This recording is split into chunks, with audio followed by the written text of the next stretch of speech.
بسم اللہ الرحمن الرحیم۔ ایک نوجوان نے ایک عالم دین سے پوچھا، میں ایک نوجوان ہوں اور نامحرم دیکھنے کے لیے مجبور ہوں اور اپنے آپ کو نہیں روک پاتا، اس صورت میں کیا کروں؟ عالم دین نے اس کی بات پہ غور کیا اور اسے ایک برتن دیا جو دودھ سے لبالب بھرا ہوا تھا اور تاکید کی کہ کوزے کو فلاں جگہ تک لے جاؤ اور خیال رکھنا کہ دودھ نہ گرے۔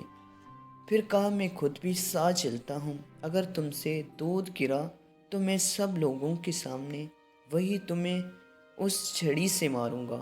جوان کوڑے کو صحیح و سالم منزل تک لے گیا، اتنی احتیاط سے کہ ایک قطرہ بھی دودھ کا نہ گرا۔ تب عالم دین نے اس سے پوچھا، راستے میں کتنی لڑکیوں کو دیکھا؟ جوان نے جواب دیا، کسی کو بھی نہیں، میں اس فکر میں تھا کہ دودھ کو احتیاط سے منزل تک پہنچا دوں تاکہ لوگوں کے سامنے مار کھا کر ذلیل نہ ہوں۔ عالم دین نے کہا، یہ اس مومن کی داستان ہے جو خدا کو ہمیشہ اپنے کاموں پر حاضر و ناظر جانتا ہے اور قیامت کے دن وہ نہیں چاہتا کہ اپنے حساب و کتاب کے ذریعے لوگوں کی نظروں سے گرے۔ اللہ تعالی ہم سب کو عمل کی توفیق عطا فرمائے، آمین۔